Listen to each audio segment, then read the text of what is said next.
Nah, apa penyakitnya sehingga kita ini kada bisa musyahadah lawan Allah?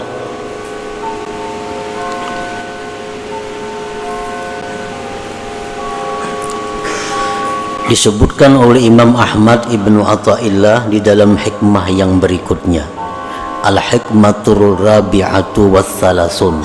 Ini hikmah yang ke-34 ini menjelaskan kepada kita penyakit yang menyebabkan kita selalu lupa kepada Allah. Ukhruj min awsafi basyariyatik an kulli wasfin munakidin li'ubudiyatik litakuna linida'il haqqi mujiba wa min hadratihi qariba. Keluarlah engkau dari sifat-sifat kemanusiaan engkau, dari tiap-tiap sifat yang bertentangan dengan kehambaan engkau, agar engkau bisa menyahut panggilan Tuhan dan bisa dekat kepada hadrat Tuhan. Nah, jadi ternyata yang menyebabkan kita ini kada bisa musyahadah kepada Allah, yang menyebabkan mata hati kita ini selalu terlinding daripada menyaksikan Allah, ternyata penyebabnya adalah sifat-sifat basyariyah kita, sifat-sifat kemanusiaan kita yang bertentangan dengan kehambaan kita. Kan kita nih hamba, kita mengakui pada kita nih hamba, tetapi sifat-sifat hamba itu kada kita hiraukan dalam diri. Kita mengakui hamba, tetapi kita kada memperhatikan apa sebenarnya yang dilakukan seorang hamba itu.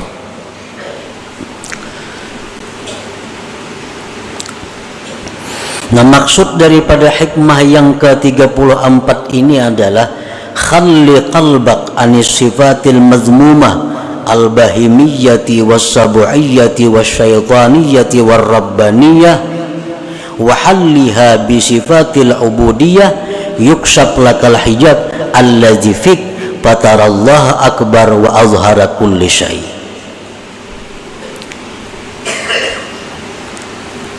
Bersihkan hati engkau dari sifat yang tercela, baik sifat kebinatangan, sifat kebuasan, sifat syaitan, sifat ketuhanan yang ada dalam hati kita itu mesti dihilangkan, karena itu yang menghalangi kita daripada musyahadah. Itu yang menyebabkan kita ini lupa kepada Allah, lupa kepada Allah, padahal kita berada di tempat yang semestinya Allah sangat jelas. Dan perhiasilah hati itu dengan sifat-sifat kehambaan, niscaya dibukakan bagi engkau dinding yang ada pada engkau, sehingga engkau bisa melihat Allah itu maha besar, Allah itu maha nampak daripada segala sesuatu. Jadi hijabnya ini, dindingnya ini pada diri kita.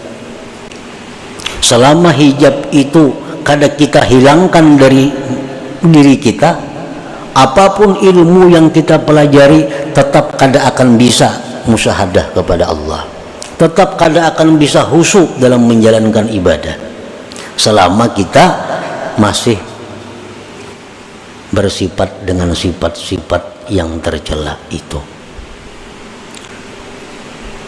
Ini masih ada hubungannya dengan hikmah yang ke-32 minggu dahulu. Ini telah disebutkan pada minggu dahulu bahwa yang utama bagi engkau itu adalah menghilangkan keaiban diri engkau. Itu yang utama. Amalan-amalan nang pacang bakaramat, amalan-amalan nang pacang sugih, amalan-amalan nang pacang dihormati orang, kada usah digawi kalau masih kita punya sifat-sifat yang tercela. Amalan hendak masuk surga kada usah dibaca Kalau masih ada pada diri kita sifat yang tercela, cari amalan yang bisa menghilangkan sifat tercela itu.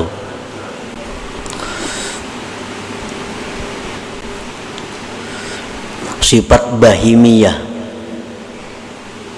Kita lahir ke dunia, seorang manusia ini disertai dengan 4 sifat itu. Sifat kebinatangan, kebuasan, sifat syaitan, dan sifat ketuhanan. Keempat-empatnya ini mesti dibersihkan. Sifat bahimiyah itu macam apa? Kebinatangan itu kaqada'i syahwatil batni wal farji wa ma yatba'uhuma min hubbiz zinah wa hubbil mal.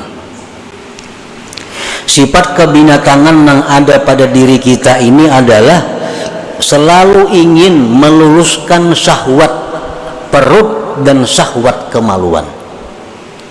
Ini sifat kebinatangan. Yang jadi prioritasnya adalah makan dan kawin. Bahasa kitanya itu. Pikirannya nih makan lawan kawin. Nah ini sifat kebinatangan yang menyebabkan kita kadang-kala ingat lawan Tuhan.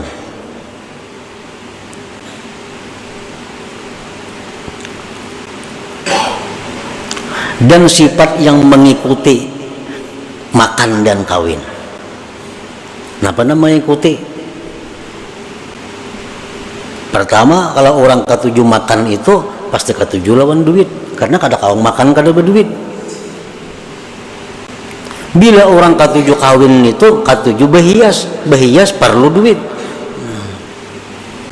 Kawin tuh perlu berhias, nukar baju nang hanyar, nukar ini, nukar itu, beraksi supaya dilirik orang, supaya diketujui orang, berhias, berdandan, biaya mahal. Nah perlu kepada duit. Nah sifat itu nang maulah kita ini kadang-kala bujur di dalam ibadah kita. Perhatian sambahyang nang dipikirkan, mbah ini kan aku makan apa? Narahatan sambahyang. Ini mbah sambahyang nih. Ini mbah sambahyang nih kasaruan kayaknya nih. Napa kayak iwaknya di saruan nih? Dalam sambahyang mikirakan iwak di saruan nih napa? Nah, ini sifat kebinatangan. Nah itu nang kita bujurakan. Jadi amun ada amalan-amalan nang supaya hilang, nang supaya bersih kita dari sifat kebinatangan, itu amalan nang perlu kita amalkan. Misalnya ada amalan bila kita baca ini kita akan bisa mengendalikan nafsu kita. Nah itu amalan yang paling bagus dibaca. Kada usah minta amalan yang ilmu laduni, kada usah. Kada usah minta amalan supaya doa mustajab, kada usah. Kada usah minta amalan supaya rezeki datang, kada usah. Selama dalam diri kita ada sifat yang tercela. Sifat kebuasan, kal ghadab, seperti marah. Marah tuh buas. Sedikit-sedikit sari, sedikit-sedikit sari. Nah orang nang penyarikan ini terdinding juga, kada akan bisa musyahadah kepada Allah. Kal ghadab wa adamir ra'fati war rahmah, ketiadaan sayang kepada makhluk Allah, itu sifat kebuasan. Sifat syaitaniyah, kal hasadi, seperti dengki. Dengki ini sifat syaitan. Syaitan sangat dengki kepada kita karena kita ini adalah manusia yang diberi Allah macam-macam keistimewaan dan ingin selalu berusaha menghilangkan keistimewaan yang ada pada diri kita itu. Apalagi sifat syaitan itu idmarisu, menyembunyikan kejahatan di dalam dirinya. Syaitan tuh pikirannya supaya orang tuh ke neraka itu aja. Nah, jadi pikiran syaitan itu supaya orang tuh tak masuk neraka, supaya orang itu maksiat. Nah, kalau dalam diri kita ini ada pikiran supaya orang itu kalah daripada kita, supaya orang itu rugi, kita nang untung, supaya orang itu sakit, kita nang nyaman. Nah, selama pikiran itu ada pada diri kita, berarti kita ini ada sifat syaitan. Sifat syaitan. Dan itu mendinding kita daripada ingat kepada Allah. Wa sifatur rabbaniyah, sifat ketuhanan itu apa? Sifat ketuhanan itu kal isti'la, seperti hendak berkuasa. Orang ini ketujuh hendak jadi ketua aja gawiannya. Bila kata jadi ketua, ini mundur. Kita berkumpulan di kampung nih. Ini hendak jadi ketua, diulah wakil, ini mundur. Ini sifat ketuhanan. Kan Tuhan itu menguasai. Apalagi sifat ketuhanan hubbul madah wassana. Orang ini ketujuh dipuji, diambung. Nah, bila dipuji, bila diambung, wah, sanang banainya, minum gini biriakannya. Hubbus sana. Bila dalam diri kita ini ada sifat macam itu, suka dipuji orang, apalagi mencari-cari pujian, nah, itu sudah. Nah, jadi itu pendinding kita nang maulah kita ini kusut beribadah kada kawalawas, datang pendudian bulik pendahuluan, datang pendudian bulik belakalakas pendahuluan. Ini kan apa? Nah, karena ada sifat-sifat yang tercela ini dalam hati. Mungkin kita berhilang ke rumah orang umpamanya, berhilang ke rumah orang, ampun rumah kada mau menghadapi, ampun rumah kada mau menghadapi, apalagi nyurungi banyu kada mau menghadapi aja kada mau. Pasti pikiran kita apa? Nak lakas bulik kayak gitu, lakas bulik aja. Apa orangnya kada menghadapi, banyunya kada ada keluar. Nah, kayak itu juga kita beribadat di majelis taklim, di masjid. Kalau Allah itu berpaling dengan kita, nak lakas tu bulik. Kenapa? Ini ampunnya kada menghadapi. Nah, tapi kalau orang-orang yang dihadapi Allah, apalagi di tempat ibadah itu dijauh oleh Allah, nah, semalaman tahan duduk. Nah, karena orang ini dihadapi Allah, dijauh oleh Allah, artinya bisa menyaksikan mata hatinya kepada Allah Subhanahu wa taala. Dan ini kebanyakan kita. Mengapa aja urusan kebaikan mak lakas tuntung. Bila urusan kebaikan pasti hendak lakas tuntung. Model kada sanggup itu menghadapi. Nah, kenapa? Karena Allah berpaling. Ini kada bisa melihat. Mata hatinya kada kuntak. Nah, karena terdinding oleh sifat-sifat yang kebinatangan yang berkuasa dalam diri kita. Nah, kemudian lagi sifat kehambaan. Nah, sifat kehambaan yang mustinya sifat kita tuh. Pertama, taat. Itu sifat seorang hamba. Mustinya taat kepada Allah, taat kepada hukum. Ini sifat seorang hamba.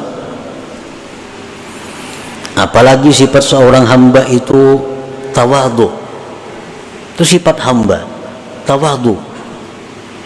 Apalagi sifat hamba ikhlas, berbuat itu untuk tuannya, beramal untuk Allah. Nasihat, ini sifat hamba. Nasihat ini artinya apa? Menghendaki agar kawan ini nyaman, agar kawan ini baik, agar kawan ini selamat. Itu nasihat. Itu sifat seorang hamba.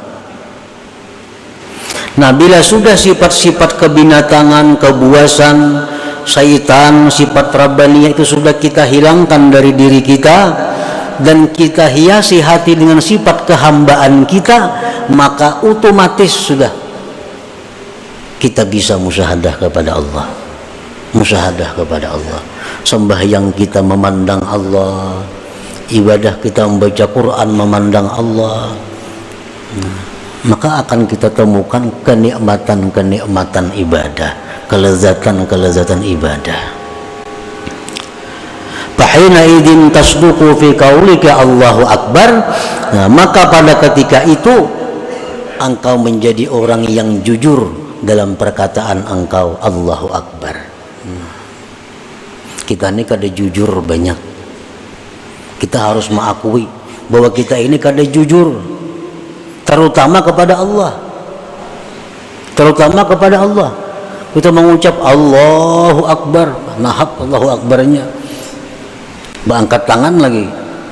Tapi pada praktiknya kita kadang menganggap Allah itu yang besar. Ada usaha kita yang maha besar, ada duit kita yang maha besar, jabatan kita yang kita agungkan mati-matian.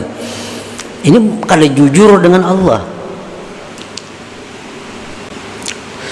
Dalam sembahyang, inna salati, sembahyang ulun, wa nusuki, ibadah ulun, wa mahyaya, hidup ulun, wa mamati, mati ulun, lillah, bagi Allah Rabbil Alamin.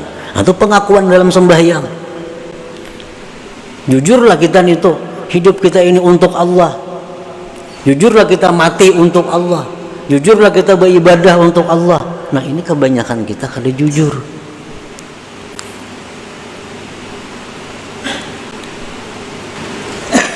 Nah, jadi istighfar, permintaan ampun kita kepada Allah itu yang utama adalah kita minta ampun kepada Allah atas ketidakjujuran kita kepada Allah itu.